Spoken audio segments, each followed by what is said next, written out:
광야 교회 15주 차인 오늘은 교회력으로 성령 강림 후 제1주이자 삼위일체 주일에 해당합니다. 1년에 몇 차례 안 하는 교리 설교를 오늘 하는데요. 오늘은 기독교 신앙에 있어서 가장 중요한 교리에 해당하는 삼위일체에 대해 말씀을 전하려고 합니다. 삼위일체는 세 분의 하나됨에 대한 가르침입니다. 교회 지도자들이 성경을 잘 살펴보니까 하나님이 성부, 성자, 성령 이렇게 세 위격 혹은 신격으로 나타난다고 정리한 이론이자 교리입니다. 그런데 이 삼위일체의 신비를 사람의 언어로 설명하기가 쉽지가 않습니다. 그래서 무리해서 설명하다가 왜곡하거나 잘못된 설명을 하는 경우가 생기죠. 오늘 아침 좀 일찍 와서 이제 예배실을 셋업하며 여기 이제 루터교회 담임 목사님이신 메리 목사님과 이렇게 잠깐 스쳤어요. 그래서 뭐 해피 선데이 이렇게 인사하다가 자기가 뭘 좀 놓고 간 게 있어서 가지러 왔대요. 그래서 뭘 놓고 가냐 그랬더니 오늘이 트리니티 선데이인데 루터교회는 교회력을 잘 따르는 그런 교회거든요. 트리니티 선데이인데 내가 아이들에게 삼위일체에 대해서 설명하기 위해서 가져온 일러스트레이션 같은 거를 가지러 왔다는 거예요. 그래서 궁금하잖아요. 그래서 너는 어떻게 삼위일체를 아이들에게 가르치니? 그랬더니 라이스 크리스피 트릿을 가지고 왔대요. 그래서 라이스 크리스피 트릿 아시죠? 라이스 크리스피 시리얼에다가 마시멜로에다가 버터 녹여가지고 이렇게 그래서 라이스 크리스피 시리얼, 버터, 마시멜로 이렇게 세 가지가 합쳐진 또 그것도 기가 막힌 설명이더라고요. 그래서 오늘 그걸 좀 달라고 그럴 걸 그랬어요. 그래서 그래 그것도 좋은 방법이구나. 근데 이렇게 잘 설명을 하면 좋은데 삼위일체를 좀 어줍지 않은 지식으로 잘못 설명했다가 이단이 되는 경우가 생겨요. 오늘 저는 그림 한 장을 가지고 여러분들에게 삼위일체를 설명해 보려고 합니다. 혹시 러시아의 성인이자 수도자요 또 화가였던 안드레이 루블요프를 아시는지요? 이것은 이제 이 사람을 이야기를 토대로 만들어진 이 영화 포스터인데요. 이 안드레이 루블요프는 이콘 예술의 황금 시대를 연 거장입니다. 이 이콘은 형상 혹은 이미지를 뜻하는 그리스어 이콘에서 유래했는데요. 이 이콘 예술이란 예수님 혹은 마리아 혹은 성인들을 그런 신앙의 인물들을 상징적으로 묘사한 그림이나 조각 같은 그런 종교 예술 작품을 말합니다. 이 15세기 초 러시아는 몽골의 침략을 받습니다. 그래서 무자비한 약탈과 사륙을 당합니다. 이 루블요프가 이러한 참혹한 현실 속에서 고통을 이겨내기를 기도하며 그린 그림이 바로 삼위일체라는 그림인데요. 이 그림은 창세기 18장에 있는 아브라함을 찾아온 새 천사 이야기에서 영감을 받은 그림입니다. 그림의 전체적인 색감이 어떻습니까? 좀 밝고 따뜻한 느낌을 주는 노란색을 띠고 있습니다. 이것은 성부, 성자, 성령이 따뜻한 사랑의 공동체임을 상징합니다. 다음을 보여주시면 이 중앙에 있는 잔을 중심으로 테두리를 연결하면 커다란 원이 그려지죠. 이것은 성부, 성자, 성령의 완전한 사랑을 상징합니다. 또 다음을 보여주시면 성부, 성자, 성령 세 위격의 크기, 얼굴, 날개와 후광이 이제 비슷하게 묘사가 되어 있는데 이것은 삼위의 내적 본질이 하나임을 상징합니다. 또 다음을 보시면 왼쪽에 지팡이를 다 들고 계시죠? 이것은 삼위가 같은 권위를 지녔다는 뜻입니다. 또 다음을 보여주시면 세 위격 모두 하늘빛 옷을 입고 있습니다. 이것은 성부, 성자, 성령이 다 신성한 하늘의 존재라는 것을 의미합니다. 여러분 보시기에 왼쪽이 성부입니다. 성부는 영광과 권능을 상징하는 황금빛 겉옷을 입었습니다. 푸른 빛이 겉옷 밖으로 투명하게 보이지요. 이것은 밖에서 빛이 비치는 게 아닌 자기 스스로 빛을 내시는 분이라는 의미입니다. 가운데 계신 분이 성자입니다. 안쪽에 붉은색 옷을 입었죠. 성자가 인간이 되어서 희생되신 것을 상징합니다. 또 하늘빛 겉옷을 걸치고 있는데 이것은 밖으로 드러내신 하나님이라는 뜻이 있습니다. 오른쪽은 성령입니다. 생명과 희망 또 성장을 상징하는 초록색 겉옷을 입고 있습니다. 지난주가 성령 강림절이었죠. 그리고 이제 대림절이 시작되는 대략 한 11월 말까지 한 6개월가량이 교회력으로는 성령 강림 후 제 몇 주 이렇게 이제 교회력이 이어지거든요. 그때는 초록색을 사용합니다. 거의 6개월가량이 성령의 시즌이라는 뜻이에요. 생명과 성장, 희망을 상징하는 초록색. 지금 우리가 사용하고 있는 루터 교회는 아주 전통적인 예배 형식을 취하는데 교회력을 잘 따릅니다. 이제 여기 강단보를 보시면 오늘 흰색을 썼잖아요. 지난주가 무슨 색이었죠? 빨간색, 성령 강림절이라서 빨간색. 오늘은 삼위일체 주일이라 하얀색. 제가 예언 하나 할까요? 이 교회가 제대로 교회력을 따르는 교회라면 다음 주에는 이 강단보가 초록색으로 바뀔 거예요. 그리고 한 6개월 동안 초록색일 겁니다. 그러면 초록색을 보면서 우리가 가져야 할 교훈은 성령의 능력 안에 성장과 생명과 희망을 노래하고 또 예배하고 이루어야 할 사명이 우리에게 있구나. 그것을 깨달으면 되겠죠. 지금 성령의 그림을 보시면 지팡이가 다른 위격보다 지팡이가 이렇게 좀 기울어져 있습니다. 보이시나요? 이것은 움직임을 상징합니다. 지금 이 순간에도 활동하시는 성령의 역동성을 상징합니다. 다음 그림을 보시면 이 그림의 가운데 계신 성자에 우리의 시선이 집중되죠. 근데 성자의 시선은 어디에 있나요? 성자의 시선은 따라가 볼까요? 다음 그림.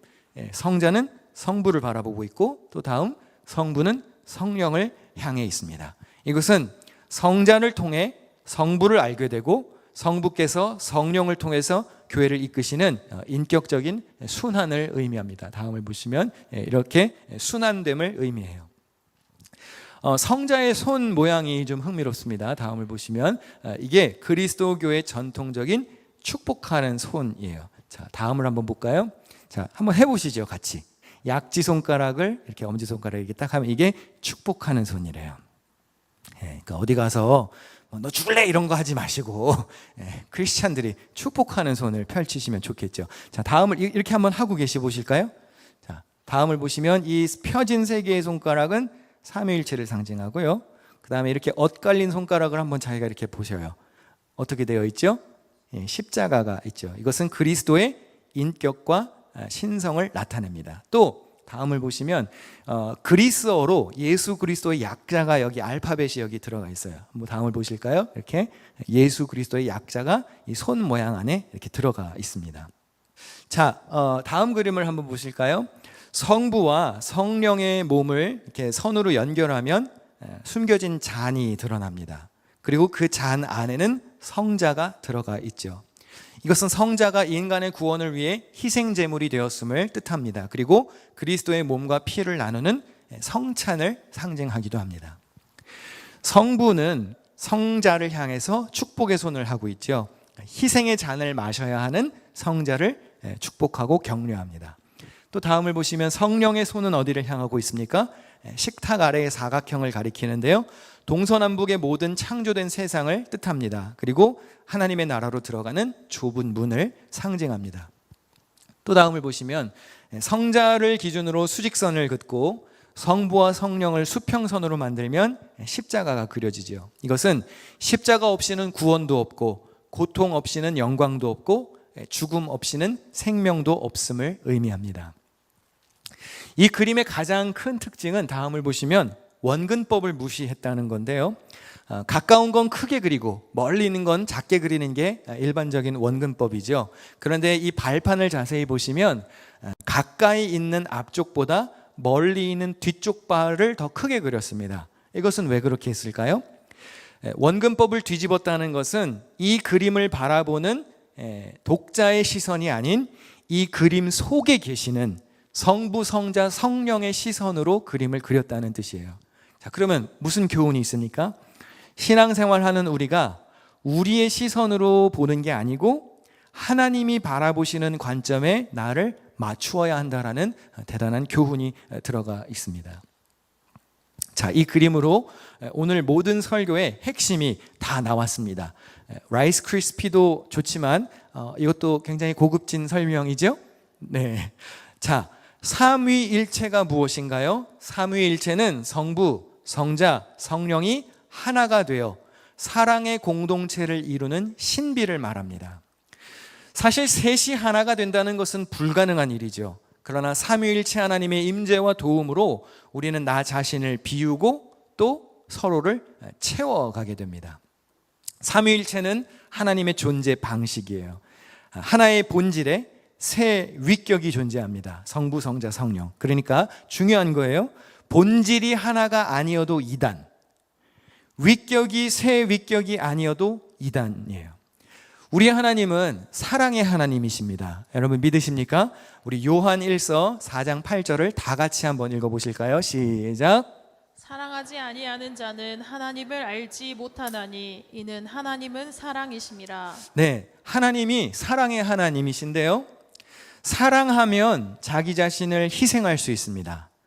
그래서 삼위일체의 하나님은, 삼위의 하나님은 자기를 비워내십니다. 빌립보서 2장에 보니까 너희 안에 이 마음을 품으라 곧 그리스도 예수의 마음이니 그는 근본 하나님의 본체시나 하나님과 동등됨을 취할 것으로 여기지 아니하시고 오히려 자기를 비워서 종의 형체를 가지시고 사람이 되셨고 섬기셨고 죽기까지 하셨어요.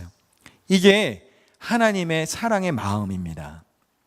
성자는 원래 성부와 본질상 같은 권위를 가졌어요. 위계 질서가 있는 게 아니에요. 그러나 사랑의 하나님이시기 때문에 자기를 비워냅니다. 자기를 비우면 다른 위격이 와서 채웁니다. 그럼 채우기 위해서 이동한 그 존재는 또 비워지겠죠. 그러면 또 다른 위격이 와서 채웁니다. 이게 반복되는 거예요. 이 끊임없는 순환적 관계의 존재가 삼위일체입니다.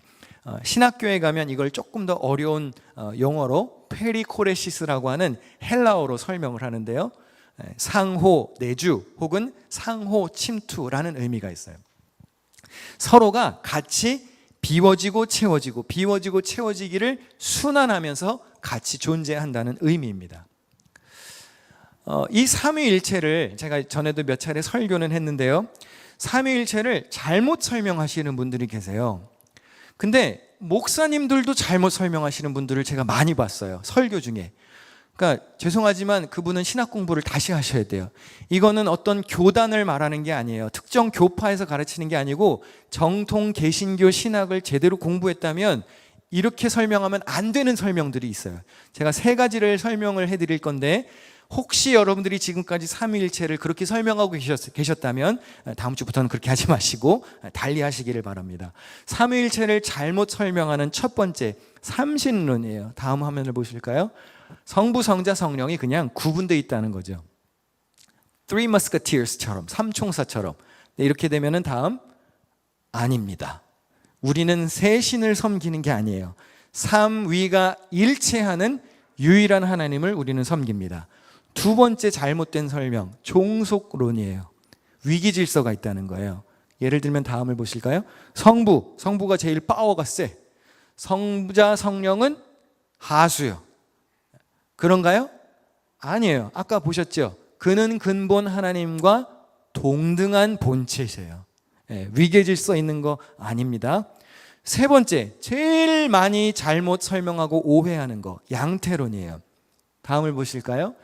하나의 하나님이 시대와 상황에 따라 세 가지 다른 가면을 쓰고 나타나신다는 해석이에요. 그러니까 쉽게 말하면 하나의 하나님이 구약 시대에는 성부로, 신약 시대에는 성자로, 오늘날에는 성령으로 존재하신다는 거예요. 모습만 바꾸어서 마치 연극에서 1인 3역 역할을 하듯이 모습만 바꾼다는 건데요, 이건 대표적으로 잘못된 해석입니다. 다음, X. 이거는 제 견해도 아니고 어떤 특정 교파의 주장도 아니에요. 주후 2세기, 3세기부터 이미 교회 지도자들이 이단이라고 규정한 해석이에요. 근데 아직도 이단의 설명을 하시는 목사님들도 계시더라고요. 여러분 이렇게 하면 안 됩니다. 이거 아니에요. 1인 3역 아니에요. 성경은 분명히 성부, 성자, 성령이 서로 구분이 되는 위격이면서 동시에 하나라고 가르칩니다. 자, 오늘 본문을 한번 보시겠는데요, 예수님이 세례를 받으시는 장면입니다. 누가복음 3장 21절, 22절 다 같이 읽겠습니다. 시작. 예수도 세례를 받으시고 기도하실 때에 하늘이 열리며 성령이 비둘기 같은 형체로 그 위에 강림하시더니 하늘로부터 소리가 나기를 너는 내 사랑하는 아들이라 내가 너를 기뻐하노라 하시니라. 네, 이 말씀 잠깐만 띄워놔 주시고요. 예수님이 세례를 받으십니다. 그런데 위에서 누가 강림하셨죠? 성령이 강림하셨습니다. 그리고 위에서 목소리가 들리는데 누구의 목소리가 들리죠? 아버지의, 성부의 목소리가 들려요. 자, 그러면 세 위격이 구분이 되지만 하나로 연합되는 장면이 나왔어요. 자, 조금 아까 우리가 보았던 양태론의 주장대로라면 하나의 신이 세 가지 다른 가면을 쓰고 나타나는 것이라면 오늘 본문은 어떻게 설명할 거예요? 예수님이 세례를 받으시고 나 위로 올라가야 돼. 그리고 성령으로 다시 강림하시고 나 다시 올라가야 돼. 그러고 너는 내 아들이라 1인 3역 쇼하는 거예요? 그거 아니에요. 예수님도 계시고 성자도 있고 성령도 있고 성부도 계시고 그런 성부, 성자, 성령이 셋이면서 하나요, 하나이면서 셋이라는 의미예요. 예전에도 제가 삼위일체에 대해서 설교했는데요. 조금 더 자세히 보시고 싶으신 분들은 궁금하면 2023년 6월 4일 뉴욕 기둥교회 설교 영상을 찾아보시기를 바랍니다. 누가 했는지는 모르지만 아주 훌륭한 삼위일체 설교를 보실 수가 있습니다. 조금 어려운 단어이기는 하나 오늘 이것 하나는 꼭 기억하셨으면 좋겠어요. 자, 한번 따라해 볼까요? 페리코레시스. 이거 말하면 정말 유식하다는 말 들으실 수 있어요. 페리코레시스. 뜻은 상호내주, 상호침투. 비워지고 채워지고, 비워지고 채워지고, 비워지고 채워지는 이 순환이 반복되면서 하나님이 우리와 동행하신다는 겁니다. 자, 그러면 이 삼위일체의 교리가 오늘 우리에게, 교회에게 주는 교훈은 무엇일까요? 교회도 삼위일체 하나님을 닮아야 한다는 겁니다. 어떻게 해요? 나를 부정하고 비워내고 다른 지체를 환대해서 받아들이고 그때에 비로소 일체가 될 수 있어요. 여러분 생각해 보십시오. 지금 앉아 계신 이 많은 사람들이 출생도 달라요, 성격도 달라요, 취향도 다릅니다, 가치관도 다릅니다. 어떻게 하나가 될 수 있을까요? 부부도 하나가 되기 어렵잖아요. 가족 안에서도 가치관이 다릅니다. 심지어 정치 성향도 달라요. 그래서 가족들이 다 다른 사람을 찍잖아요, 투표할 때. 삼위일체 하나님처럼 자기 부정의 사랑으로 나를 비우고 너를 환대해서 채우는 순환이 반복될 때 비로소 우리는 하나가 될 수가 있는 겁니다. 우리 교회 로고에도 보면 삼위일체의 상징이 들어가 있습니다. 우리 교회 로고가 이렇게 생겼죠. 왼쪽에 십자가를 한번 확대해 볼까요? 이 십자가를 감싸고 있는 세 겹줄이 있습니다. 이 세 겹줄은 두 가지를 의미합니다. 하나는 기도하는 손을 시각화한 거예요. 이렇게 두 손 모아서 기도하는 손을 이렇게 형상을 만든 겁니다. 또 이 세 줄은 성부, 성자, 성령 삼위일체 하나님이 함께 하신다는 상징입니다. 그러면 우리 교회도 각기 다른 지체들이 하나가 되어서 사랑의 공동체를 이루어야 할 사명이 로고 안에도 들어가 있는 거예요. 목회자와 성도가 하나 되어야 합니다. 어른 세대와 아이들 세대가 하나가 될 수 있어야 합니다. 지금 동시에 예배드리고 있는 영어권 회중들과 한국어권 회중들이 하나가 될 수 있어야 합니다. 그런데 한번 묻고 싶습니다. 정말 여러분에게는 나를 비우고 다른 존재를 환대하는 자세와 태도가 있으신가요? 우리 하나님은 삼위일체의 하나님으로 지금도 끊임없이 그렇게 존재하고 계시는데 삼위일체 하나님을 믿고 매주 사도신경으로 신앙 고백을 하고 그분을 찬양하고 예배하는 우리가 정말 주님을 닮아 있냐는 말입니다. 솔직히 아닐 때가 더 많지 않나요? 가까운 가족도 품어주지 못하죠. 배우자와 자녀도, 속회원들도, 선교회원들도, 같이 봉사하는 지체들도 아유 안 맞아 다투어서 마음 상하고 A를 말하면 A를 받지 못해. 그래서 B, C, D로 막 응답을 하고 막 E, F, G까지 얹어가지고 막 매기고 막 그게 우리 모습 아닙니까? 우리 교회 표어가 무엇이죠? 하나님 마음에 합한 교회, 변하지 않는 고정표를 가졌습니다. 그런데 하나님 마음을 본받으려고 하지 않으면서 어떻게 하나님 마음에 합한 교회를 이루어가겠어요? 어떻게 우리가 믿음 있는 자라고 할 수가 있겠습니까? 하나님은 지금도 자기를 비우고 다른 위격을 환대하고 끊임없이 이렇게 존재하고 계시는데, 찬양 준비해 주시면 좋겠는데요. 사랑하는 성도 여러분, 오늘 이 귀한 주일, 삼위일체 주일, 사실 그렇게 교회력으로 유명한 절기도 아니에요. 그렇죠? 뭐 이렇게 셀러브레이트 하는 그런 절기도 아니고 메이저한 그런 날도 아니지만, 그러나 우리가 기독교인으로서, 신앙인으로서 꼭 마음속에 새겨야 할 교리이자 교훈입니다. 삼위일체 하나님, 나를 버리고 너를 받아들이는 하나님을 닮은 교회가 되어야 합니다. 아버지와 아들, 성령의 은혜와 사랑, 그리고 깊은 사귐이 여러분 모두와 함께 하시기를 축원합니다. 삼위일체 하나님이 오늘도 여러분과 함께 하십니다. 여러분의 가정에도, 여러분의 일터에도, 오늘 여러분의 마음 가운데에도 함께 하신 줄로 믿습니다. 그 삼위일체 하나님을 함께 찬양으로 노래하는 동안 우리 준비한 예물을 함께 봉헌하겠습니다.